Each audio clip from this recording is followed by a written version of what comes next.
Last time मैंने आपको एक रिएक्शंस बताई थी, तो अगर याद हो आपको, जो हमारे पास नाइट्रिक एसिड चल रहा है, यानी कि हम पढ़ेंगे इसकी रिएक्शन, नाइट्रिक एसिड की रिएक्शंस हैं।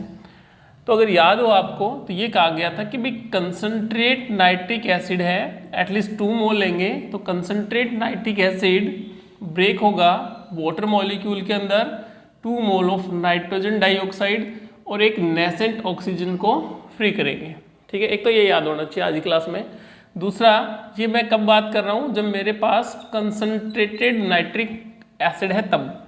लेकिन इसी को मैं बात करूं कि नाइट्रिक एसिड अब की बार ले लिया डाइल्यूट, डाइल्यूट मतलब वाटर की एक्सेस अमाउंट में है नाइट्रिक एसिड, डाइल्यूट है, तो ये भी water molecules plus nitric oxide plus nascent oxygen और 3 नेसेंट ऑक्सीजन का फॉर्मेशन करता है। तो जो आज की क्लास होगी बिल्कुल सारा समझ में आएगा, बहुत प्यार से समझाते हुए चलेंगे। आप लोगों से ये है कि आप लोग बिल्कुल आराम से उसको देखेंगे और कोशिश करेंगे समझने की। यानी कि 2 रिएक्शंस हैं, इन दोनों रिएक्शंस के बेस पे मैं आपको जो रिएक्शंस है आपकी मेटल्स के साथ और नॉन मेटल के साथ, उन्हीं को समझाने की कोशिश करूँगा। चलिए शुरू कर रहे हैं। देखिए ये है कंसनट्रेटेड, तो हमें पता भाई कंसनट्रेटेड नाइट्रिक एसिड है, उसके साथ रिएक्शन हो जाएगी मेटल्स की भी और नॉन मेटल्स की भी। यानी कि मेटल्स और नॉन मेटल्स जो है वो दोनों रिएक्शंस में पार्टिसिपेट कर सकती हैं नाइट्रिक ऑक्साइड्स कंसंट्रेटेड में, क्योंकि कंसंट्रेटेड है तो उसमें कोई प्रॉब्लम ही नहीं है। लेकिन जब मैं डाइल्यूट की बात करूं तो डाइल्यूट के अंदर मेटल तो रिएक्शन कर लेती है, जैसे मैग्नीशियम मेटल है वो रिएक्शन कर लेती है इजीली, और Mn मेटल है वो भी रिएक्शन कर लेती है। लेकिन अगर मैं बात करूं नॉन मेटल्स की, तो नॉन मेटल्स में ये कभी नॉन मेटल्स अगर मैं बात करूं, जैसे कार्बन है, सल्फर है, आयोडीन है, फास्फोरस है, तो ये कभी भी रिएक्शन में पार्टिसिपेट नहीं करेंगे। दोबारा से मैं रिपीट कर रहा हूं, नॉन मेटल्स अगर मेरे पास है जैसे कार्बन, सल्फर, आयोडीन या फास्फोरस, तो नॉन मेटल्स के साथ डाइल्यूट नाइट्रिक एसिड रिएक्शन में पार्टिसिपेट नहीं करेगा। आप इस बात को ध्यान में रखेंगे, ठीक है। अब बात करें कि भी हमारे पास सबसे पहले रिएक्शंस की बात करें तो रिएक्शंस मेटल्स के साथ भी देख रहे होते हैं और नॉन मेटल के साथ भी। तो नॉन मेटल के साथ डाइल्यूट तो रिएक्शन में जाएगा नहीं, यानी कि डाइल्यूट नाइट्रिक एसिड जो है वो तो रिएक्शन में पार्टिसिपेट करेगा नहीं। या मैं बोल सकता हूँ कि नाइट्रिक एसिड के साथ नॉन मेटल्स, यानी कि डाइल्यूट नाइट्रिक एसिड के साथ नॉन मेटल्स रिएक्शन नहीं करेंगी। इस रिएक्शन को हटा रहा हूँ क्योंकि हमें तो ये ऊपर वाली रिएक्शन से ये याद रखनी है। अब नॉन मेटल्स के साथ रिएक्शन देखेंगे, यानी नॉन मेटल्स हम क्या लेंगे अपने पास। एक बात है कि सबसे पहले हम कार्बन के साथ रिएक्शन करवा के देखेंगे, उसके बाद सल्फर के साथ रिएक्शन करवा के देखेंगे, उसके बाद आयोडीन के साथ रिएक्शन करवाएंगे, उसके बाद फास्फोरस के साथ रिएक्शन करवाएंगे। जब भी रिएक्शन करवाएंगे तो इसका मतलब जो नाइट्रिक एसिड है ये कैसा है, ये सप्लाई क्या करेगा, ऑक्सीजन सप्लाई करेगा। क्या सप्लाई करेगा, ऑक्सीजन, जैसा आपको दिख रहा है, मतलब ऑक्सीडाइजिंग नेचर हुई नाइट्रिक एसिड की। तो मैं बोल सकता हूँ, पहले देख लेते हैं जनरल तरीका, कि कार्बन जब ऑक्सीजन से रिएक्शन करेगा, ठीक है ना, बेसिकली यदि ऑक्सीडेशन होगा तो कार्बन किस में कन्वर्ट होगा, कार्बन डाइऑक्साइड में कन्वर्ट होगा। अभी इस रिएक्शन को पढ़ेंगे। दूसरा सल्फर है, जब इसका ऑक्सीडेशन होगा वाटर की, मतलब मीडियम होगा आपका वाटर एक्वस मीडियम में, तो ये सल्फ्यूरिक एसिड का फॉर्मेशन करेगा। और जब आयोडीन है एक्वस मीडियम के अंदर और ये भी हमारे पास ऑक्सीजन से रिएक्शन होगी तो ये भी किस में कन्वर्ट होगा, आयोडिक एसिड में, HiO3, आयोडिक एसिड बोलते हैं इसको, आयोडिक याद रखेंगे। फास्फोरस है तो ये भी हाइपोफास्फोरिक एसिड H3PO4 इसमें कन्वर्ट हो जाएगा। मतलब बेसिकली हमें ये बातें याद रखनी है कि जब जब हम रिएक्शंस को पढ़ेंगे तो हमें एक जनरल तरीका याद रखना है। कार्बन कार्बन डाइऑक्साइड में कन्वर्ट हो रहा है, सल्फर सल्फर सल्फ्यूरिक एसिड में कन्वर्ट होगा, और आयोडीन है आयोडिक एसिड के अंदर कन्वर्ट होगी, और फास्फोरिक एसिड है जैसे H3PO4 फास्फोरिक एसिड के अंदर कन्वर्ट हो जाएगा, ऑर्थोफास्फोरिक एसिड बोलेंगे इसको, ठीक है। यहाँ तक देखो। अब इसकी रिएक्शंस पढ़ते हैं, किस तरह से रिएक्शंस होंगी। पहली रिएक्शन कार्बन की,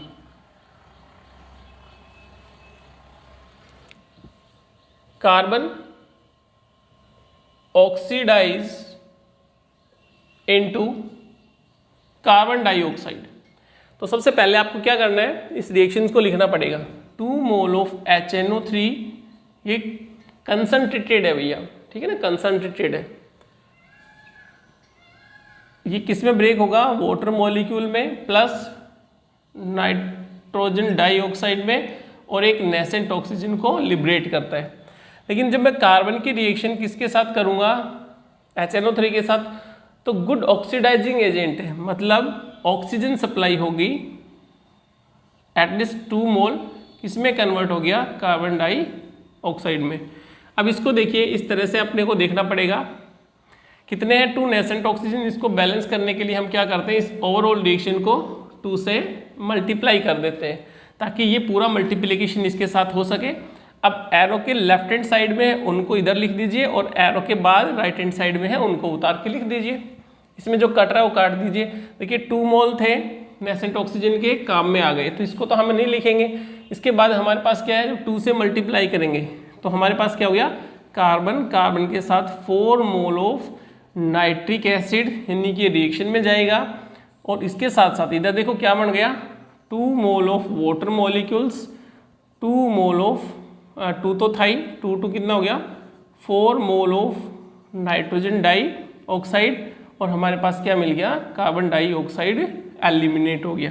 यानी कि आपकी रिएक्शन ये हो जाती है। जब भी कार्बन की रिएक्शंस होगी तो इस तरह से रिएक्शन होगी। अगर मैं सेकंड रिएक्शंस की बात करूं, यानी कार्बन को तो हमने क्या कर लिया, CO2 में कन्वर्ट कर लिया। सेकंड रिएक्शंस की बात करते हैं हम।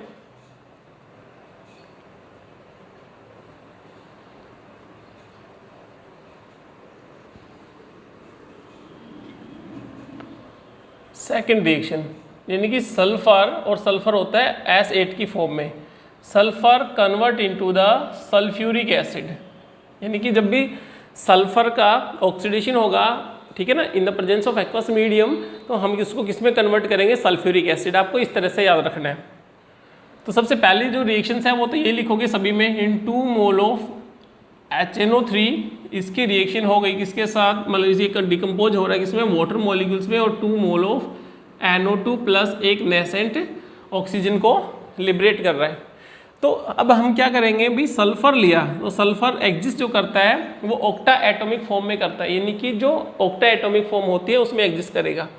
तो जब सल्फर की रिएक्शन होगी तो हमें कम से कम नेसेंट ऑक्सीजन चाहिएंगे, बिल्कुल नेसेंट ऑक्सीजन चाहिएंगे भैया, ठीक है। अब नेसेंट ऑक्सीजन कितने चाहिएंगे वो हम बाद में डिसाइड कर लेंगे।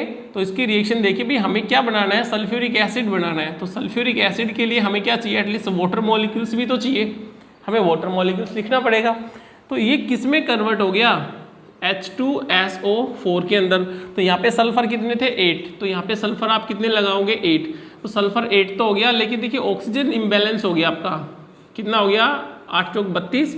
तो आप लोग क्या करोगे, तो हमारे पास कितने हो गए वाटर मॉलिक्यूल्स, तो हमारे पास देखिए कि हमारे पास 8 दूनी 16, 16 तो क्या आ जाते हैं हमारे पास हाइड्रोजन मॉलिक्यूल्स। सल्फर S8 लिया तो हमें एटलीस्ट क्या करना पड़ेगा, 8 मोल, यानी 8 दूनी 16 तो करना पड़ेगा। 8 मोल तो क्या ले लिया मैंने, हाइड्रोजन, बैलेंस हो गया। ऑक्सीजन को बैलेंस करते हैं तो 8 तो क्या हो गए यहाँ पे ऑक्सीजन, ठीक है, और इधर 32 है। तो एटलीस्ट मुझे कितने हाइड्रोजन रखने, ऑक्सीजन रखने यहाँ पे 24, ताकि ये बैलेंस हो जाए। तो जैसे 24 आपने लिया तो इसको भी आप साथ के साथ मल्टीप्लाई कर दीजिए 24 से, यानी कि जो नेसेंट ऑक्सीजन है उनको भी हमने बैलेंस कर दिया।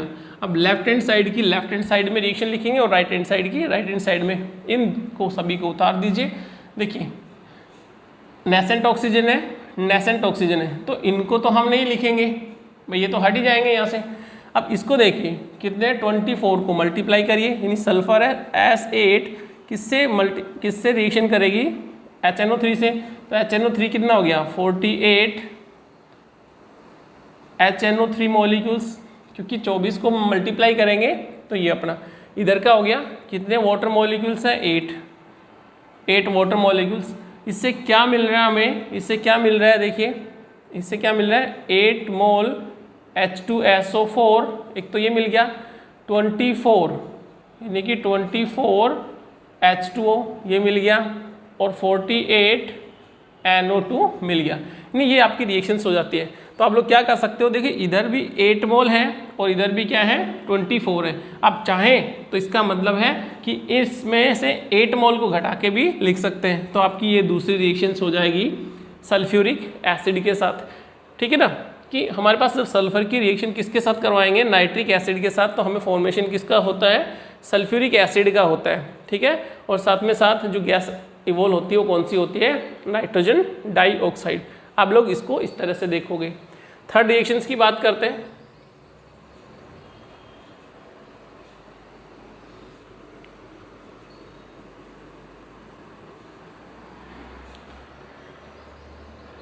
थर्ड रिएक्शन में देखिए आयोडीन है, ये जब ऑक्सीडाइज होगी तो आयोडिक एसिड का फॉर्मेशन करेगी। इसको क्या बोला जाता है, आयोडिक एसिड। इसको किस तरह से देखेंगे, तो सबसे पहले देखिए कॉमन रिएक्शन तो ये होगी, ये रिएक्शंस तो चलनी है अपनी, HNO3 वाटर मॉलिक्यूल्स और आपका नेसेंट ऑक्सीजन, ठीक है। अब आयोडीन की रिएक्शन करवाएंगे तो आयोडीन की रिएक्शन ऑक्सीजन से करवाएंगे तो आयोडीन का पेंटा ऑक्साइड कंपाउंड बनेगा। सबसे पहले उसको देखिए, यानी कि I2O5 ये कंपाउंड बनता है आपका, ठीक है। तो 5 नेसेंट ऑक्सीजन की रिक्वायरमेंट हुई, तो इसको हम बैलेंस करने के लिए किससे मल्टीप्लाई कर देते हैं, फिलहाल 5 से मल्टीप्लाई कर देते हैं। अब देखिए आयोडिक एसिड कब बनेगा, आयोडिक एसिड कब बनेगा, जैसे में प्रोटॉन मिल जाए। प्रोटॉन कहाँ से मिलेगा, वाटर से मिलेगा। तो इसका मतलब ये जो अपने पास है I2O5 ये एक्वस मीडियम में यानी वाटर के साथ ट्रीट करेगा और किस में कन्वर्ट हो जाएगा, HiO3, यानी कि किस में कन्वर्ट हो गया अपने पास, ये कन्वर्ट हो जाता है आयोडिक एसिड के अंदर। इसकी ओवरऑल रिएक्शन लिख लेते हैं हम। ओवरऑल रिएक्शन में क्या होगा, देखिए किस तरह से हमने कहा कि 5 नेसेंट ऑक्सीजन काम में आ गए जो डेवलप हुए थे, तो 5 नेसेंट ऑक्सीजन को तो 5 नेसेंट ऑक्सीजन से हम हटा देंगे। इस रिएक्शन को हमने ओवरऑल मल्टीप्लाई कर दिया किससे, 5 से। तो इसका मतलब ये तो कितने हो गए, 10। तो हम क्या करेंगे भाई, हमारे पास आयोडीन है, आयोडीन इसकी रिएक्शन वास्तव में किससे हो रही है, 10 मोल ऑफ HNO3 से हो रही है। और देखिए आयोडिक एसिड यहाँ भी बना, सॉरी I2O5 यहाँ भी बन रहा है और I2O5 यहाँ भी है, तो इसका मतलब काम में आ गया था यहाँ पे। तो इसको भी हम हटा देंगे। बाकी की इक्वेशंस को हम उतार लेते हैं। वाटर मॉलिक्यूल्स इधर है तो ये वाटर मॉलिक्यूल्स भी एक से काट दीजिए।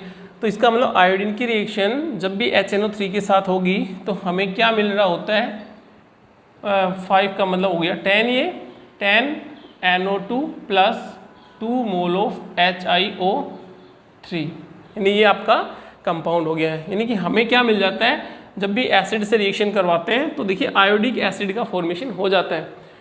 रिएक्शंस है ये देखिए लॉन्ग टाइम तक याद नहीं होंगे आपको। अगर आपने डायरेक्ट रिएक्शन पढ़ ली, सर हम कर देंगे, ऐसा नहीं होगा।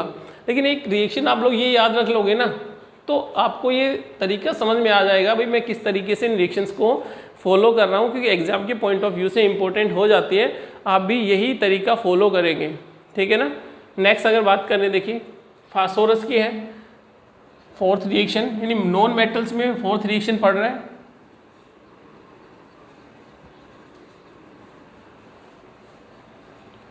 अब कंपाउंड पता होना चाहिए भी, 4th टाइप की रिएक्शन है, फास्फोरस है। हमें पता भी फास्फोरस किस फॉर्म में एग्जिस्ट करता है, P4 की फॉर्म में एग्जिस्ट करता है। और ये किस में कन्वर्ट होगा, ऑर्थोफास्फोरिक एसिड। क्या नाम इसका, ऑर्थोफॉस्फोरिक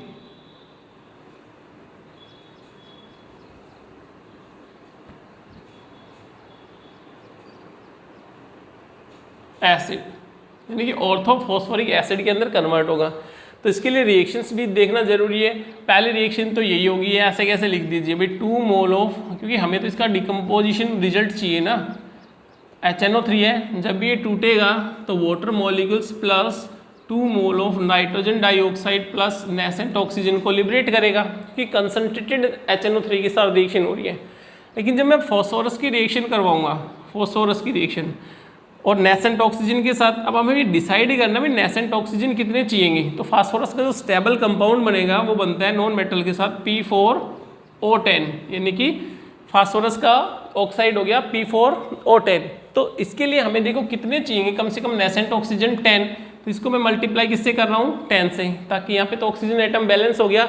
तो इसको और बैलेंस कर लेते हैं नेसेंट ऑक्सीजन को। तो 10 से आपको यहाँ मल्टीप्लाई करना पड़ा, यानी फास्फोरस की रिएक्शन हो गई और H3PO4, तो हमारे पास PO फास्फोरस का ऑक्साइड तो मिल गया, लेकिन हाइड्रोजन कैसे आए, वाटर मॉलिक्यूल्स के साथ। तो ये रिएक्शन कर लेता है P4O10 वाटर मॉलिक्यूल के साथ रिएक्शन करेगा, तो इससे बनता है H3PO4 मिल गया। अब फास्फोरस कितने थे 4, तो इसको बैलेंस कर दीजिए 4 से, ये कितने हो गए हाइड्रोजन 12, ये अपने पास है तो मैं 6 से मल्टीप्लाई कर देता हूँ ताकि मेरा हाइड्रोजन भी क्या हो जाए, कंप्लीट हो जाए। इसको आप देखिए किस तरह से लिखेंगे। सबसे पहले तो नेसेंट ऑक्सीजन 10 है, ये हटा दीजिए भाई, ऑक्सीजन हट जाएंगे। P4O10 है, O10 है, इनको भी हटा दीजिए। लेफ्ट हैंड साइड के लेफ्ट हैंड साइड में रख दीजिए, कितने हैं भैया 20, और किसके साथ रिएक्शन है, फास्फोरस के साथ, यानी P4 की रिएक्शन वास्तव में किसके साथ हो रही है, 20 मोल ऑफ HNO3 के साथ हुई, और in the presence of water, ठीक है, वाटर के साथ हुई। तो इधर तो कितना है, एक इधर 10 है, तो इससे क्या मिल रहा है, देखिए इधर 10 वाटर मॉलिक्यूल्स, ठीक है। ओवरऑल आप लिख सकते हो भाई, इधर 6 है इधर 10 है, तो आप लोग क्या लिख सकते हो भाई, वास्तव में कितना 4 मोल ऑफ वाटर मॉलिक्यूल भी इधर लिख सकते हो, वो एक ही बात है। और रिजल्ट क्या मिल रहा है आपको साथ साथ, 4 मोल ऑफ H3PO4। तो आपकी जो रिएक्शन हो जाएगी, देखिए मैंने यहाँ पे लिखा वाटर मॉलिक्यूल, इधर भी वाटर मॉलिक्यूल, तो आपका जो बैलेंस बचता है वाटर मॉलिक्यूल का, इधर लिख सकते हो 4 मोल वाटर मॉलिक्यूल। तो हमारे पास जो फास्फोरस था वो किस में कन्वर्ट हो चुका, यानी किस में ऑक्सीडाइज हो गया, फास्फोरिक एसिड में, यानी ऑर्थोफास्फोरिक एसिड के अंदर कन्वर्ट हो जाता है। ये जो बेसिकली रिएक्शंस थी, जैसे कार्बन को मैंने कार्बन डाइऑक्साइड में बदला, आयोडीन को मैंने आयोडिक एसिड के अंदर बदला, फास्फोरस को मैंने फास्फोरिक एसिड के अंदर बदला, और अपने पास एक और था आयोडीन के साथ फास्फोरस हो गया, सल्फर है सल्फर को हमने सल्फ्यूरिक एसिड के साथ बदला। मतलब HNO3 ऑक्सीडाइजिंग नेचर का है, ये नॉन मेटल्स को ऑक्सीडाइज करवाएगा और carbon dioxide, iodic acid, phosphoric, orthophosphoric acid और सल्फ्यूरिक एसिड में कन्वर्ट करेगा। Reaction of HNO3 nitric acid, यानी कि reaction of HNO3 nitric acid की रिएक्शन है विद मेटल्स। तो मेटल्स के साथ रिएक्शन होगी। अब मेटल भी मेरे पास दो तरह की हो सकती है, उसको देखेंगे। एक तो होगी लेस, पहले तो मोर का कर लेते हैं, more electropositive than hydrogen.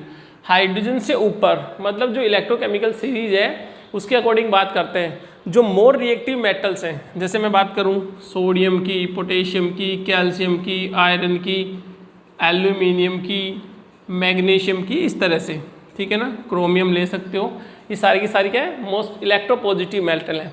और जबकि बात करें less electropositive than hydrogen, यानी हाइड्रोजन से लेस इलेक्ट्रोपॉजिटिव एलिमेंट्स हैं। जैसे हम बात करें भैया सिल्वर की, कॉपर की, इस तरह की जो मेटल्स हैं वो लेस इलेक्ट्रोपॉजिटिव आएंगी। तो मोर इलेक्ट्रोपॉजिटिव के साथ भी रिएक्शन होगी और लेस इलेक्ट्रोपॉजिटिव के साथ भी रिएक्शन होगी।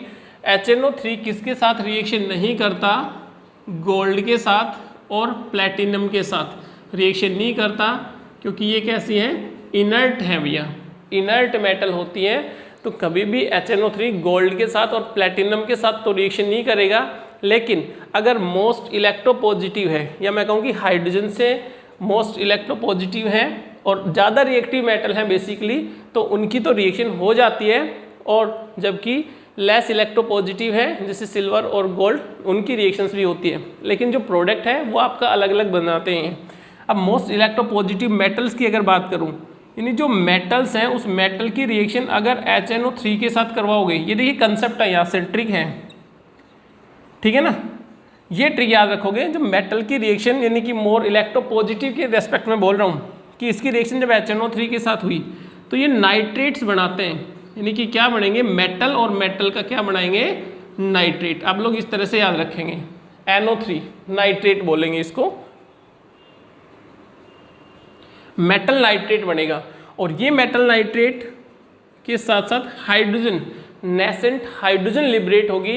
It is the very very very important case. जब भी मेटल कौन सी, मोर इलेक्ट्रोपॉजिटिव मेटल HNO3 के साथ रिएक्शन करेगी तो हमें क्या मिलता है, नाइट्रेट। आप लोग सीधा कंसेप्ट याद रखोगे। और ये क्या बच गया अपने पास, हाइड्रोजन। और हाइड्रोजन भी कैसा है, नेसेंट हाइड्रोजन लिबरेट होगा। लेकिन जब नेसेंट हाइड्रोजन लिबरेट हो गया तो वापस क्या काम होता है उसको भी देख लेते हैं। ये जो नेसेंट हाइड्रोजन है ये फर्दर यानी कि HNO3 के साथ दोबारा से रिडक्शन प्रोसेस में जाता है, रिडक्शन प्रोसेस में जाएगा।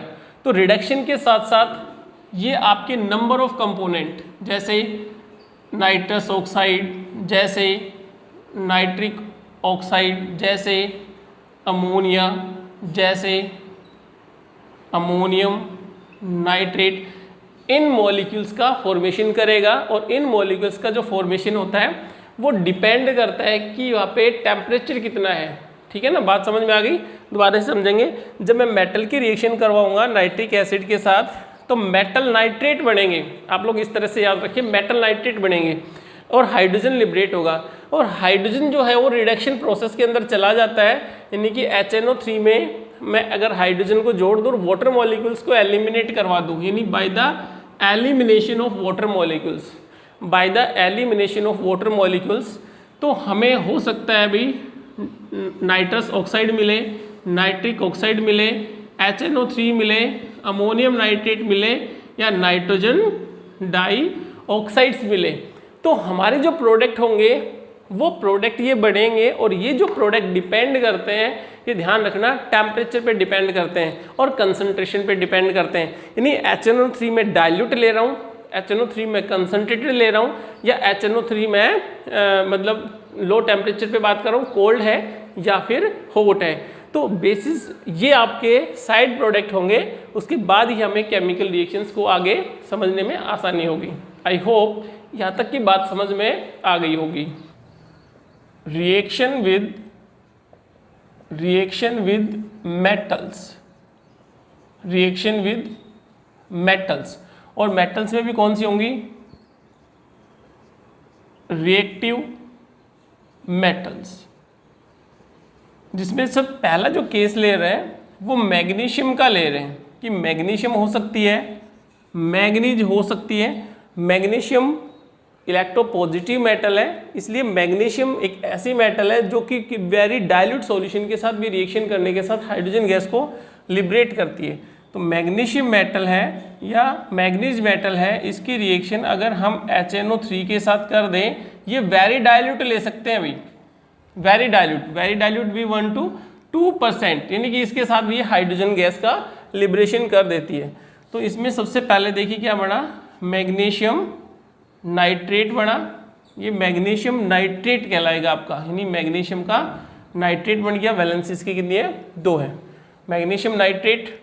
और इसके साथ साथ एक हाइड्रोजन गैस का लिबरेशन हो गया, यानी हाइड्रोजन गैस लिबरेट होगी और फॉर्मेशन किसका होगा, मैग्नीशियम नाइट्रेट का हुआ। मैग्नीज ये भी सॉलिड फेज में, इसकी रिएक्शन भी क्या करवा दे, HNO3 के साथ करवा दे, यानी 2 मोल के साथ। तो हमें इससे भी देखिए क्या मिल रहा होता है, नाइट्रेट का फॉर्मेशन मिलेगा। मैग्नीज नाइट्रेट मिल गया आपका, और इसके साथ साथ हमें हाइड्रोजन गैस का लिबरेशन मिल जाता है। तो आप इन दोनों को याद रखोगे, सिंपल सी बात है। जब भी मैग्नीज की रिएक्शन, मैग्नीशियम की रिएक्शन और मैग्नीज की रिएक्शन करवाओगे तो यहाँ पे हाइड्रोजन गैस का लिबरेशन होगा, और दूसरा नाइट्रेट की फॉर्म में, देखिए नाइट्रेट बना, ये भी नाइट्रेट की फॉर्म में आ गया। इतनी सिंपल सी बात है। जब भी मैं मेटल की रिएक्शन करवाऊंगा HNO3 के साथ तो नाइट्रेट कंपाउंड्स का फॉर्मेशन होगा। आई थिंक यहाँ तक कोई दिक्कत नहीं है आपको, बिल्कुल इजी कंसेप्ट है। नेक्स्ट कंसेप्ट की तरफ चलते हैं। अब देखिए नेक्स्ट कंसेप्ट में हमें उनको वेरीफाई करना होगा कि HNO3 हम किस तरह का ले रहे हैं, हॉट ले रहे हैं या कोल्ड ले रहे हैं।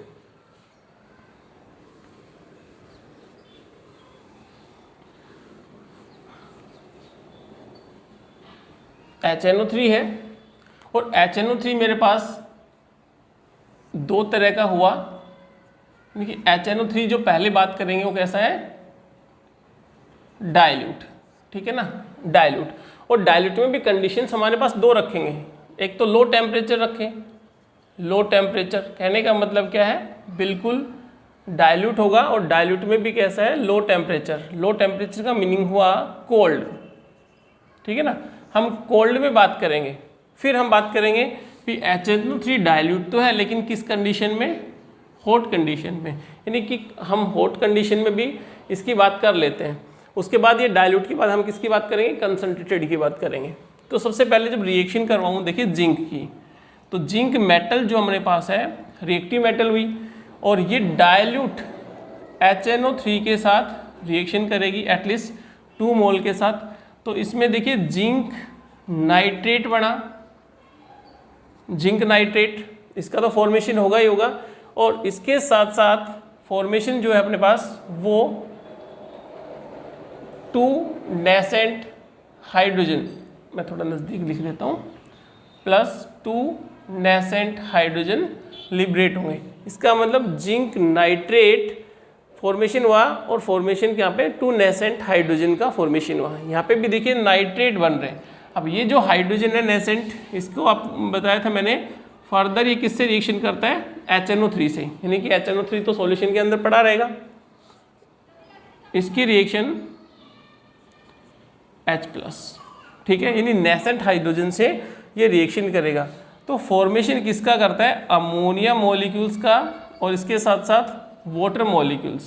तो हमने वाटर मॉलिक्यूल्स कितने, 3 रिप्रेजेंट करने हैं, तो 3 वाटर मॉलिक्यूल्स को रिप्रेजेंट कर दिया, तो हमें एटलीस्ट कितने 8 हाइड्रोजन काम में आएंगे, ठीक है ना। 6 और 3 9, ये हो गया 8 और 1 9, बैलेंस है। अब देखिए यहाँ पे 8 नेसेंट हाइड्रोजन है, यहाँ पे कितने हैं 2। तो अगर इसको मैं पूरे को ओवरऑल 4 से मल्टीप्लाई कर देता हूँ, तो इसका मतलब मेरे पास हाइड्रोजन बैलेंस हो गया।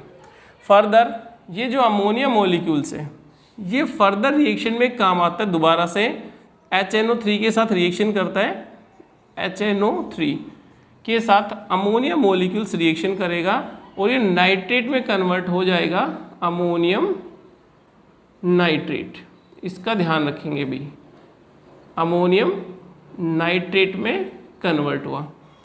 तो ये जो रिएक्शन है ये आपकी कंप्लीट होती है यहाँ पे, कि भैया जिंक की रिएक्शन जब भी हम HNO3 के साथ करवाएंगे, पहली कंडीशन कैसा है, HNO3 कोल्ड है, मतलब लो टेम्परेचर है, ठंडा हुआ है। तो यहाँ पे जो रिएक्शन होगी इस तरह की रिएक्शंस होगी। अब इसमें देखिए लेफ्ट हैंड साइड में और राइट हैंड साइड के उसमें लिखते हैं। तो यहाँ पे हाइड्रोजन तो हटा सकता हूँ मैं, और अमोनिया देखिए वापस काम में आ गए, इनको हटा सकता हूँ, लिख दीजिए भैया, इसको 4 से मल्टीप्लाई करोगे तो इसका मतलब 4 मोल जिंक किससे रिएक्शन कर रहा है, 8 तो HNO3 हो गया, 9 और 10, यानी 10 मोल ऑफ HNO3 के साथ रिएक्शन कर रहा है। और इसके जो प्रोडक्ट बनेंगे वो देखिए 4 से अगर मल्टीप्लाई किया तो 4 मोल ऑफ जिंक नाइट्रेट का फॉर्मेशन हो रहा है, प्लस वाटर मॉलिक्यूल हमारे पास 3 water molecules plus ammonium nitrate, यानी हमारी जो रिएक्शन होगी वो ये रिएक्शन होगी। तो यहाँ पे जो मेटल मैंने जिंक ली, इसके रेस्पेक्ट में आप क्या ले सकते हो, इसके रेस्पेक्ट में आप लोग SN मेटल ले सकते हो और आयरन मेटल ले सकते हो। आपका इसी तरह से फॉर्मेशन होता हुआ चला जाएगा। एक तो ये रिएक्शन है। अब यहाँ पे करके देखते हैं भैया, हॉट में क्या चेंज आएगा। हॉट में देखिए क्या चेंज आता है, सिंपल एक बात है कि ये रिएक्शन एज यूजुअल चलेंगी, यानी कि जिंक रिएक्शन करेगा किसके साथ, 2 मोल ऑफ HNO3 के साथ। तो ये किसको फॉर्म कर रहा है, जिंक नाइट्रेट। इसको देखते चलेंगे साथ साथ, जिंक नाइट्रेट बन रहा है प्लस हाइड्रोजन बन रहा है अभी 2 नेसेंट हाइड्रोजन। लेकिन दोबारा से रिएक्शन बता रखी है आपको भी, HNO3 है, ये नेसेंट हाइड्रोजन कम से कम 8 नेसेंट हाइड्रोजन के साथ फॉर्म हो रहा है, और इससे क्या मिल रहा है, अमोनिया मॉलिक्यूल्स मिल रहे हैं plus 3 mole of water molecules. यहाँ तक की कोई दिक्कत नहीं है। फोर्थ रिएक्शन में यानी कि HNO3 है, इसकी रिएक्शन दोबारा से अमोनिया मॉलिक्यूल के साथ होगी, तो ये किस में कन्वर्ट हो जाता है, ये अमोनियम नाइट्रेट में कन्वर्ट हो जाता है। लेकिन देखिए यहाँ पे कोल्ड की बात कर रहा था, इस रिएक्शन में मैं किसकी बात कर रहा था, कोल्ड की। जब मैं हॉट की बात करूँगा तो एक स्टेप और फॉलो करनी है आपको। ये जो अमोनियम नाइट्रेट हमने बनाया ये भैया टूट जाता है, दिख रहा है आपको किसमें, एक तो हमारे पास NO2 में नाइट्रस ऑक्साइड के अंदर, प्लस दूसरा हमारे पास है वाटर मॉलिक्यूल्स, यानी कि वाटर मॉलिक्यूल्स बना लेता है 2 मोल वाटर मॉलिक्यूल। ठीक है, बैलेंस करके देख लेना एक बार। तो इसमें सिर्फ एक स्टेप को आपको एक्स्ट्रा फॉलो करना है जिसपे मैं स्टार लगा देता हूँ, यानी कि अमोनियम नाइट्रेट है, अमोनियम नाइट्रेट यहाँ से ब्रेक हो जाता है क्योंकि भैया देखिए हॉट है, कंडीशन क्या रखी है हमने, हॉट, इसका मतलब टेम्परेचर ज़्यादा है, तो अमोनियम नाइट्रेट दोबारा से डिकम्पोज होकर नया प्रोडक्ट बना देता है जो NO2 प्लस अपने पास क्या हो गया, वाटर मॉलिक्यूल्स। इसको भी लिख दीजिए, देखिए अमोनिया है दोबारा से काम में आ गई, और कितने से बैलेंस करना, हमें यहाँ से 4 से बैलेंस करना है, और अमोनियम नाइट्रेट है दोबारा से काम में आ गया, हटा दीजिए इनको, बाकी आप लोग लिख दीजिए जैसे 4 जिंक। ठीक है, कितने मोल हो गए, 1 2 और 4 से मल्टीप्लाई करो 8, तो यही है 10 मोल ऑफ HNO3। इससे रिएक्शन होने के बाद बन क्या रहा है, N2O प्लस वाटर मॉलिक्यूल 3 तो ये है, 2 ये है, 5 वाटर मॉलिक्यूल्स का फॉर्मेशन हो रहा है, और हमारे पास कितने भाई 4 मोल ऑफ जिंक नाइट्रेट, इसका फॉर्मेशन हो रहा है। तो बेसिकली रिएक्शन क्या थी, ये रिएक्शंस तो किस में थी, कोल्ड में, और ये रिएक्शन किस में हो रही है, हॉट के अंदर। यानी जो रिएक्शंस है ये कोल्ड में होगी और ये हॉट में होगी। कंसंट्रेटेड HNO3, अब कंसंट्रेटेड HNO3 के साथ जो रिएक्शंस करेंगे वो देखिए किस तरह से होगी। यानी जिंक की रिएक्शन मैं 2 मोल ऑफ HNO3 ले रहा हूँ, और अब की बार हो गया हमारे पास कंसंट्रेटेड HNO3, तो ये फर्दर क्या बना देता है, वही जिंक नाइट्रेट बनाएगा प्लस 2 मोल ऑफ सिर्फ हाइड्रोजन, यानी हाइड्रोजन 2 नेसेंट हाइड्रोजन लिबरेट कर दिया। अब देखिए यहाँ पे टेम्परेचर ज़्यादा है, ऑलरेडी हाई टेम्परेचर है, और कैसा कंसंट्रेटेड है। जब कंसंट्रेशन की रिएक्शन करवाएंगे तो रिएक्शन थोड़ी सी फास्ट होगी। इसका मतलब क्या हुआ कि हमारे पास जो HNO3 था ये कंसंट्रेटेड ही है, तो इसका बहुत तेजी से क्या हो जाएगा, रिडक्शन हो जाएगा, यानी कि नेसेंट हाइड्रोजन है ये वापस टूट जाती है किसके अंदर, ये NO2 प्लस वाटर मॉलिक्यूल्स के अंदर H2O, यानी इन कंपाउंड्स का फॉर्मेशन कर लेगी।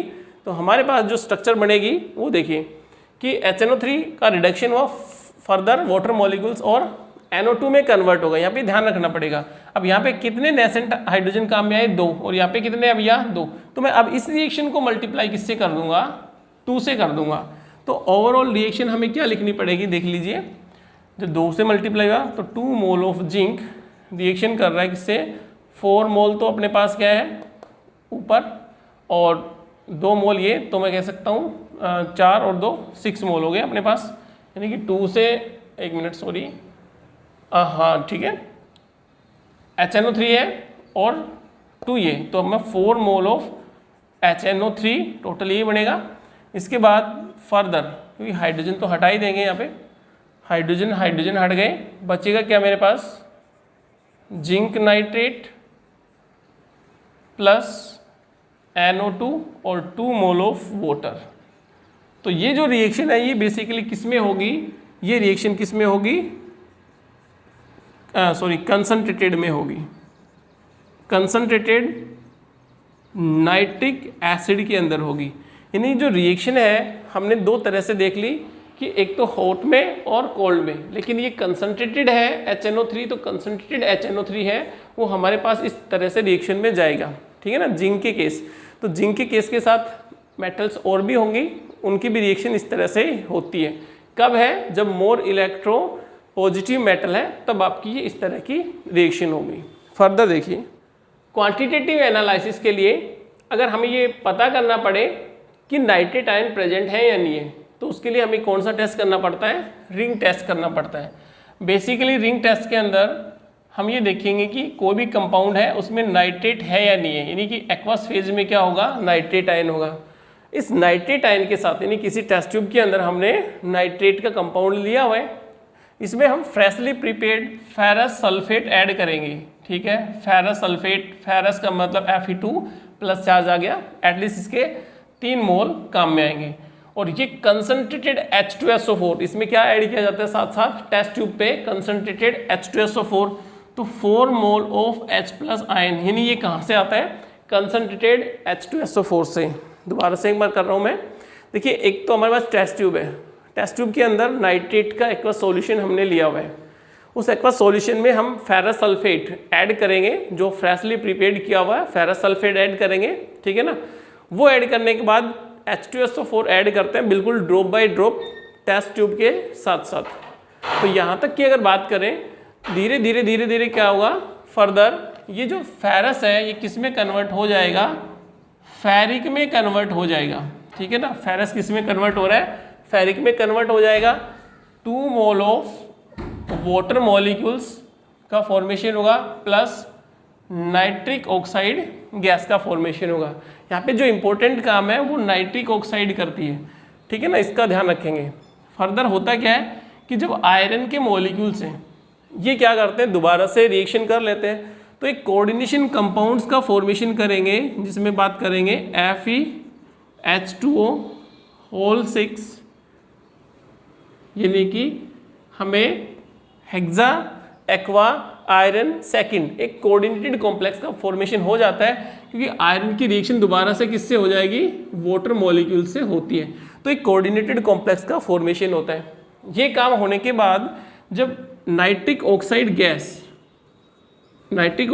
है, इसकी रिएक्शन होगी इस कॉम्प्लेक्स के साथ, ये कोऑर्डिनेटेड कॉम्प्लेक्स एक तरह का, तो हमारे पास जो कंपाउंड बनेगा वो FeH2O होल 5 और इसके साथ बन गया नाइट्रोसोनियम आयन। ठीक है ना, प्लस वाटर मॉलिक्यूल बाहर चला गया। ठीक है, और यहाँ पे जो आयरन पे चार्ज आ गया वो आयरन पे चार्ज आपका +1 हो जाता है। देखिए समझने वाली बात है, ये कॉम्प्लेक्स बन चुका, यानी कि ब्राउन कलर का है, ब्राउन कलर। अब इसको क्या बोला जाता है, पेंटा एक्वा, इसको बोला जाएगा नाइट्रोसोनियम आयरन, और इसकी ऑक्सीडेशन स्टेट है +1। एक कोऑर्डिनेटेड कॉम्प्लेक्स है पेंटा एक्वा नाइट्रोसोनियम आयरन फर्स्ट। सबसे ज़रूरी काम ये हो जाता है, यानी इसका जो फॉर्मेशन होगा वो एक रिंग की फॉर्म में हो जाता है उन लेयर्स के बीच में। मैं इसको इस तरह से समझाऊं कि जो आपकी टेस्ट ट्यूब थी, उस टेस्ट ट्यूब के अंदर आपने सबसे पहले क्या लिया हुआ था, एक्वस सॉल्यूशन लिया हुआ था। उस सॉल्यूशन के अंदर आपने साथ साथ क्या डाला, फेरस सल्फेट डाला।